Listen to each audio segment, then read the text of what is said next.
President Park Geunde calls for an overhaul of policies to accommodate North Korean defectors, saying they'll lay the groundwork for the reunification of the two Koreas.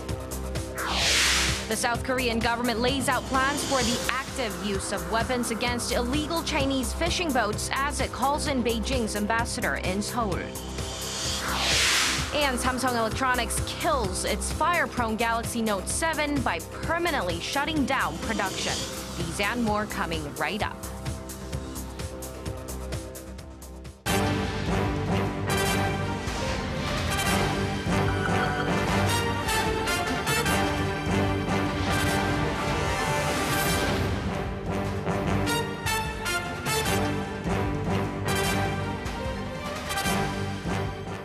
Hello, it's Wednesday, October 12th here in Seoul. Welcome to our newscast. I'm Hwang Ji-hye. President Park Geunde has called on her top officials to do all they can to accommodate North Korean defectors, calling them a precursor to unification. She also reiterated the need for even stronger sanctions on North Korea. Song Ji-sun has our top story. At a cabinet meeting Tuesday, President Park Geunde noted the possibility of further North Korean provocations, saying that Pyongyang will never give up its nuclear and missile programs, despite the continued efforts to the contrary from the international community. She stressed that protecting South Korea and its people by denuclearizing North Korea is a critical national task. 이제는 북한 정권이 도발을 포기할 수밖에 없도록 변화를 강제하기 위한 제재와 압박에 전방위적인 노력을 기울여야 하고 우리 내부적으로도 더욱 단합해서 강력한 안보 태세를 갖춰야 합니다.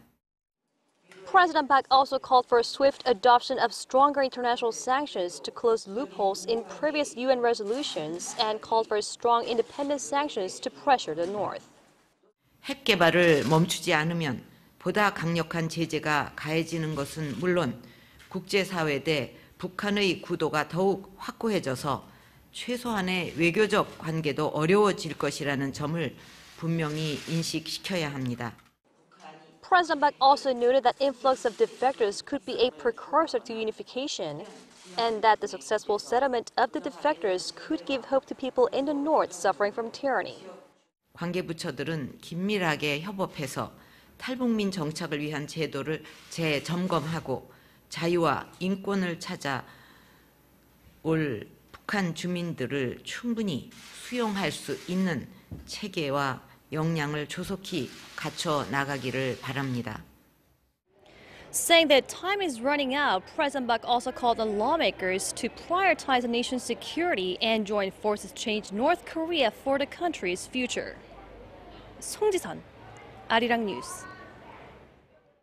The Korean government is bringing down the hammer on Chinese fishermen illegally poaching in Korea's seas. It says the use of weapons by Chinese crews will no longer be tolerated and will be met with equal measure if necessary. Kim Mo-kyun has more. The Korean government on Tuesday laid out measures that will empower the Coast Guard in crackdowns on illegal Chinese fishing in Korean waters. The biggest change is that Coast Guard officers will now be more aggressive in using weapons during clashes. By law, officers can already carry rifles and handguns while on duty, but they have refrained from using them due to diplomatic reasons. Under the new guidelines, the Coast Guard will also chase illegal fishing ships into international waters to capture them in case they flee. Before, the Coast Guard would drop the chase once they left Korea's waters. On top of that, the Coast Guard will add more patrol ships to its existing fleet, and if the trespassing vessel tries to ram into them, all of the fishermen on board will be put under investigation and their assets will be seized. Last week, a Chinese fishing vessel rammed into a Korean Coast Guard boat, causing it to sink. At that time, Korean officers did use their weapons, but they only fired into the air in a bid to spook the poachers. In the past, if Korean Coast Guard vessels were outnumbered by Chinese ships, all the Coast Guard could do was try and force them to leave. Even if a Korean vessel came under attack as it did last week, the Coast Guard had little recourse. Kim Mo-kyun, Arirang News. And to end illegal fishing activities, Seoul's Foreign Ministry summoned Beijing's ambassador to Seoul on Tuesday, calling for swift and sincere measures by the Chinese government. Kwon So-ah has the details. South Korea's foreign ministry summoned China's ambassador to Seoul Tuesday to protest last week's sinking of a Korean Coast Guard vessel by a Chinese vessel fishing illegally in the West Sea. Deputy Foreign Minister Kim Hyung-jin called Ambassador Chu Guo-hong to his office and demanded measures to prevent such incidents from recurring. The ministry had already lodged a complaint Sunday and summoned China's Consul General in Seoul. The government's action to raise the level of protest demonstrates the seriousness of the threat. Considering the gravity and seriousness of the incident, we demand the Chinese government swiftly carry out measures such as an investigation, arrest and punishment of the attackers and vessel. Seoul's deputy foreign minister was said to have emphasized that the incident represents a straight act of defiance against the South Korean government's authority, as well as a direct and systematic provocation against South Korea's law enforcement authority. Beijing's ambassador said the Chinese government is dealing with the issue in a sincere and responsible manner and that it will work with South Korea to find a solution. But while the Chinese officials in Seoul were said to have expressed their grievances on the issue, the Chinese Foreign Ministry's stance was somewhat different. The ministry spokesperson Geng Shuang said Monday during a regular press briefing that China hopes South Korea will handle the issue in a reasonable and cool-headed manner with consideration for the dual interests of bilateral ties and regional stability. With these conflicting positions, it remains to be seen how active the Chinese government will be in dealing with the problem and whether the issue could put a dent in Seoul-Beijing ties. Kwon So-ah, Arirang News. A global recall and replacement of Galaxy Note 7 smartphones was all in vain, with reports coming in that the replacement version was a fire risk. The world's largest smartphone maker, Samsung Electronics, has decided to permanently halt production. Kim Min-ji reports. The world's #1 smartphone maker, Samsung Electronics, has announced that it will suspend production of the Galaxy Note 7. This comes after the company said earlier in the day it would temporarily stop sales and replacements globally of the phablet.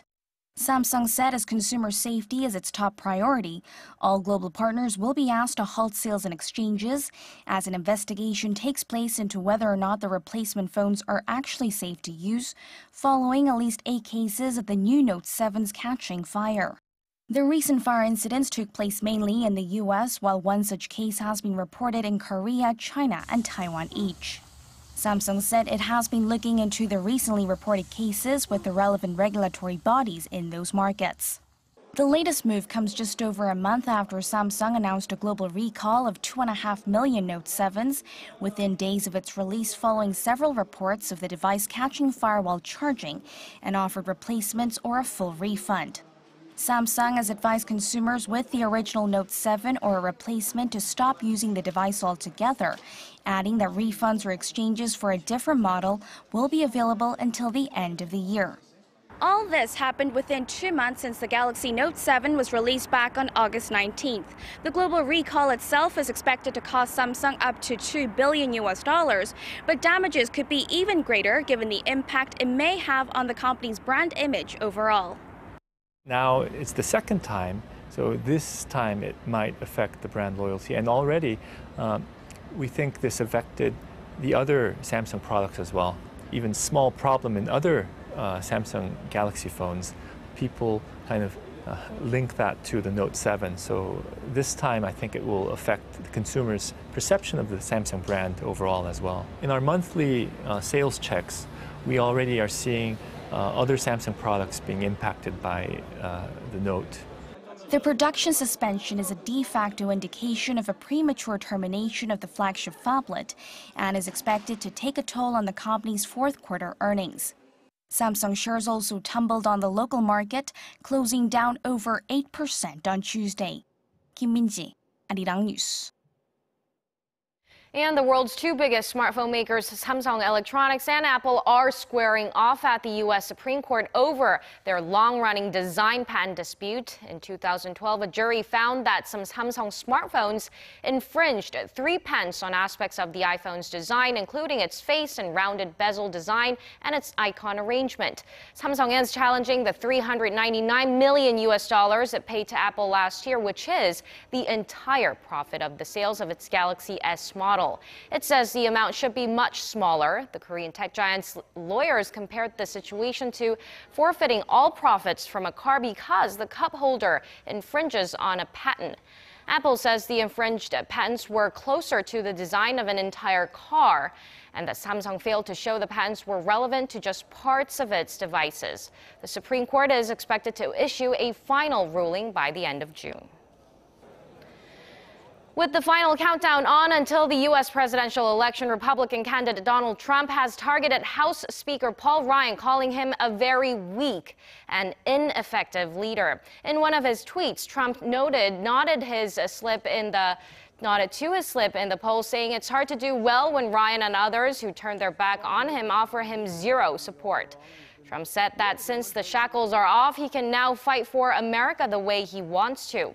Trump was responding to Ryan's announcement Monday that he will no longer defend his party's candidate after a more than decade-old video emerged of Trump making sexually aggressive comments. On the Democrat side, Hillary Clinton's campaign is feeling the heat over WikiLeaks' daily drip of leaked emails sent and received campaign manager John Podesta. The emails show how the campaign spins mainstream media coverage in Clinton's favor and numerous other potentially damaging revelations. In our rapidly changing digital era, you might assume paper books might be declining in popularity in favor of e-books, but a recent trend in Korea shows books are not likely to go out of style anytime soon. Oh Soo-young reports. It's well past 10 p.m. on a weekday. At this book cafe in southern Seoul, visitors aren't planning to leave anytime soon. They're here to read their books late into the night. If I go home straight after work, I end up watching TV. Of course, I could go to a library, but here I can enjoy my book with a beer or a coffee. It's a wonderful way to end the day. I can definitely concentrate better here than at home, and it's great that I can choose from books that I don't have as well. A number of late-night book cafes like these are springing up around the country, offering comfy spaces for reading without distractions. With the growth of the e-book market fueled by the use of digital gadgets, concerns about the future of printed books and traditional brick-and-mortar bookstores have risen over the years. But as these cafes show, the pleasure of flicking through the pages of a book hasn't been lost on young Koreans. In fact, it's a literary trend that's taking shape across the nation, with quirky reading venues popping up in unexpected places. These days, most Koreans shop for books online or at mega bookstores downtown. But tucked away in a quiet neighborhood in Seoul, there's a small independent bookshop that offers more than just good reads. It offers a unique experience.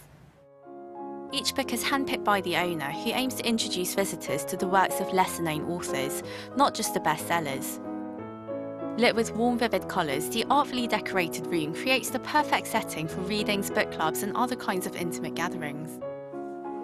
Readers can share their thoughts, draw inspiration from one another, or simply enjoy reading the books out loud. Today, writer Im So-ra is here to discuss her new book, 29th issue. I was inspired by a bookstore run by a Korean poet called Park Geunde that served as a cafe and a salon for famous artists and writers of that time to share their ideas.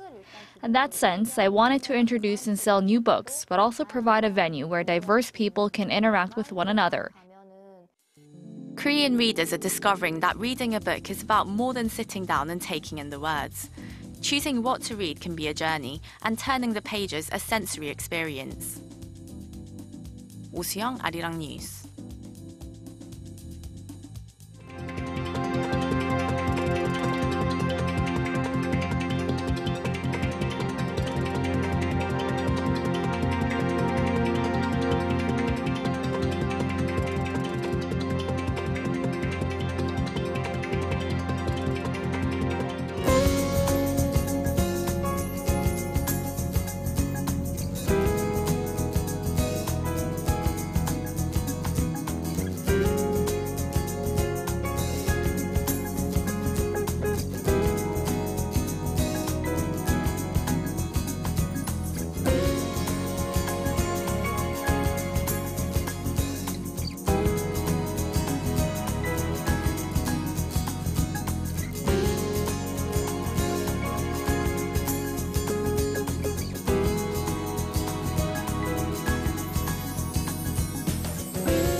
And that wraps it up for now. Thank you for watching. I'll be back in less than 2 hours for more news updates, so stay tuned and goodbye for now.